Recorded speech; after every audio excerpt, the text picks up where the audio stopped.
Assalamualaikum warahmatullahi wabarakatuh.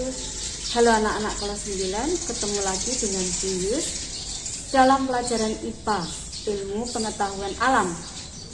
Nah, anak-anak selalu ambil bukunya warna hijau ini ya. Oke. Kali ini Yuyus akan menjelaskan tentang perkembangbiakan paku dan lumut.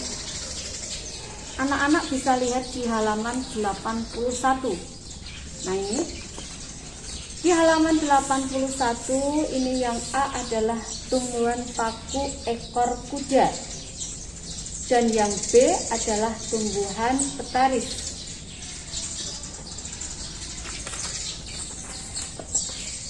Di sini tumbuhan paku meskipun dia tidak berkembang biak dengan bunga, tapi dia berkembang biak dengan spora. Tumbuhan paku mengalami dua perkembangbiakan, generatif dan vegetatif. Untuk yang generatif, mari kita lihat di halaman 83. Di sini ada tulisan perkembangan hidup tumbuhan paku. Yang B ini ada sporanyo dan yang C ini spora. Kita lihat anak-anak di sini. Di sini adalah tumbuhan paku dewasa. Dalam tumbuhan paku dewasa di bawahnya ada sorus. Sorus ini terdapat sporangium yang di dalamnya itu terdapat spora. Pada saat sporangium ini kadar airnya turun rendah, pecah dan keluarlah spora-spora. Spora itu akan tumbuh pada lingkungan yang sesuai sehingga dia membentuk protalium. Protalium di sini akan menghasilkan antheridium yang menghasilkan sel sperma dan archegonium yang menghasilkan sel ovum. Jika sel sperma dan sel ovum ini bertemu dan terjadi fertilisasi atau pembuahan, maka akan terbentuklah sigot. Dan sigot ini akan berkembang menjadi protalium. Dalam protalium ini akan tumbuh tumbuhan paku muda yang bisa berkembang menjadi tumbuhan paku dewasa. Dan begitu seterusnya. Nah, sekarang anak-anak, ini dijelaskan di halaman 83. Jadi fertilisasi terjadi jika sperma yang dihasilkan oleh antheridium sampai pada sel telur yang dihasilkan oleh archegonium sehingga menghasilkan sigot.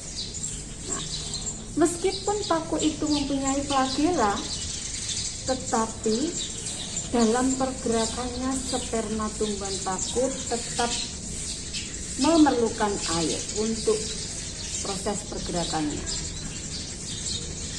Dan sigot ini tadi yang berkembang menjadi tumbuhan paku baru.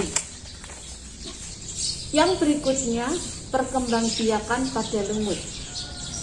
Anak-anak bisa lihat di halaman 84. Di sini ada kolam berwarna hijau. Nah, ini ada batu-batuan yang terlihat hijau karena tertutup tumbuhan. Kita lihat warna hijau pada kolam itu bukan karena lumut, tetapi karena adanya ganggang dan alga yang hidup di air. Dan batu-batuan yang berwarna hijau tertutup tumbuhan itu seperti karpet, itulah yang disebut dengan lumut. Jadi di sini kalau lumut diperbesar seperti pada gambar C. Nah, berikutnya, tumbuhan lumut merupakan tumbuhan yang hidup di daerah yang lembab. Dia bisa berkembang biak secara generatif dan vegetatif, jadi dua. Yang generatif, dia bisa menghasilkan sel kelamin. Dan kita lihat, mari di halaman 85 ini pergilirannya. Di sini adalah tumbuhan lumut yang dewasa. Dia menghasilkan spora. Ini ada kotak spora. Jika kotak spora itu kadar airnya rendah, dia akan pecah dan spora-spora ini berjatuhan.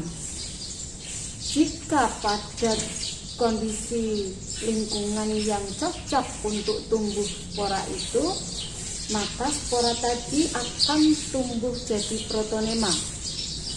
Protonema inilah yang akan menghasilkan antheridium.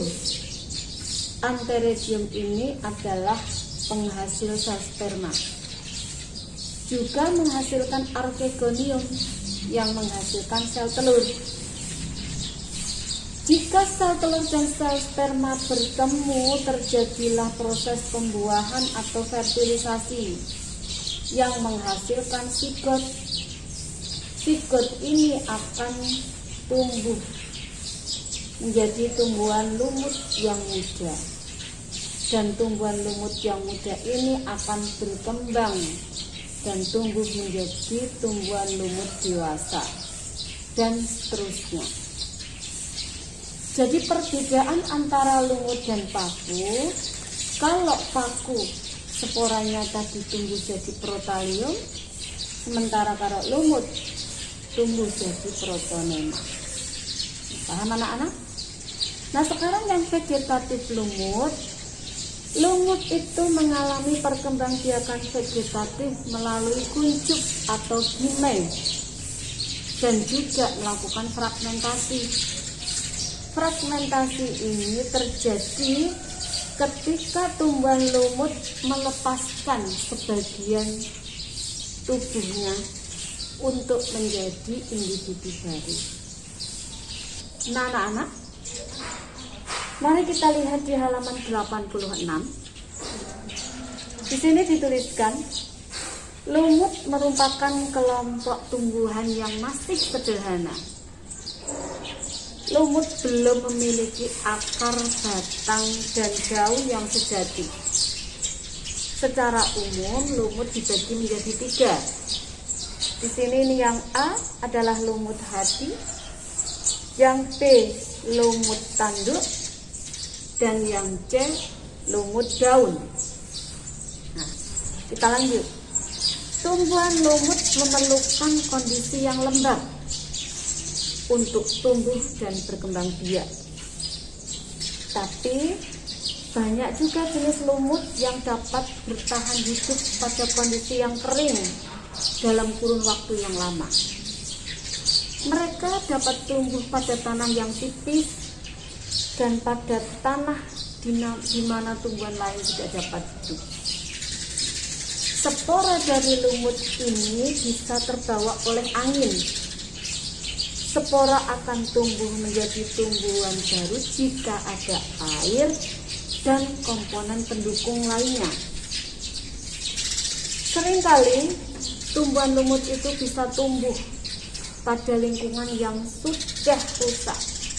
Contoh akibat aliran lava atau karena pembakaran hutan.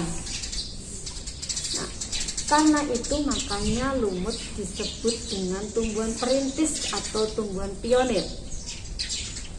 Sebagai tumbuhan pionir, lumut nanti akan tumbuh dan mati. Setelah itu, dia akan bisa membentuk nutrisi tanah. Proses ini bersamaan dengan pelapukan bebatuan akibat panas dan angin. Itu disebut dengan pelapukan fisika. Juga zat kimia lain seperti asam dan oksigen. Kalau kaitannya dengan asam dan oksigen berarti dia itu pelapukan kimia. Dan inilah yang akhirnya membentuk tanah. Sehingga tumbuhan lain itu bisa tumbuh di tempat itu. Jadi dikatakan pionir karena dia pertama kali sebelum tumbuhan lain tumbuh. Anak-anak, lumut ini ada juga yang dapat membantu menyimpan nitrogen dalam tanah dan menyimpan air. Beberapa lumut ada yang digunakan sebagai alat obat untuk hepatitis, seperti lumut hati, Marsanthia polymorpha, dan ada lumut daun atau sphagnum yang sudah lapuk itu dapat digunakan sebagai bahan bakar untuk batu bara. Anak-anak, dulu sebelum sudah masa pandemi sebenarnya, tahun kemarin Buyus bermain-main dengan anak untuk pembelajaran pergiliran lumut dan paku tadi, ya. Jadi anak-anak yang datang ke sekolah karena lulus dengan sistem shift, jadi satu kelas hanya 18 orang. Buyus mengajak anak-anak untuk pasang tempel atau puzzle. Di sini gambarnya, Buyus sedang memotong kalender tugas untuk bahan tempelannya. Nah, dan gambar yang kedua ini adalah kertas yang sudah Buyus print, gambar pergiliran paku dan pergiliran lumutnya. Setelah itu, ini Buyus menggunting-gunting pergiliran paku dan pergiliran lumut tadi menjadi potongan-potongan kecil. Setelah itu, Buyus pisah-pisah dan kelompokkan dalam satu amplop, dicampur untuk tumbuhan lumut dan tumbuhan pakunya. Nah, ini setiap kelompok sudah mendapatkan satu kalender bekas untuk tempelannya dan potongan-potongan perkembangbiakan lumut paku dan sudah dalam bentuk potong-potong, sehingga acak kertasnya udah hara-harian dan anak-anak harus menempelkan. Nah, ini Buyus baru menjelaskan bagaimana cara menempel-nempelnya, dan anak-anak mempelajari tentang lumut paku yang ada di buku atau boleh lihat di HP. Nah, ini anak-anak ini sudah mulai menempel, ya, mulai menempel-nempel di kertas tadi. Ini juga sudah menulisi. Jadi potongan-potongan gambar itu cuma gambarnya. Nanti anak-anak yang menulisi sporangium, kotak spora, protonema, protalium, dia yang menulisi. Nah, ini juga masih bekerjasama dengan temannya. Ini menulisi dengan spedel yang dia suka, terserah, untuk menghias sehingga papan tempelan dia menarik untuk dilihat teman-temannya. Nah, ini salah satu kelompok sudah menunjukkan hasil kerja mereka. Dan ini setelah selesai ditempel di papan pajang. Dan ini adalah hasil kerja mereka semua. Nah, anak-anak, kalau tidak masa pandemi dan kalian boleh ke sekolah, kalian juga bisa kita bermain-main pasang tempel untuk materi perkembangbiakan lumut dan paku. Semoga bisa dipahami. Terima kasih. Assalamualaikum warahmatullahi wabarakatuh.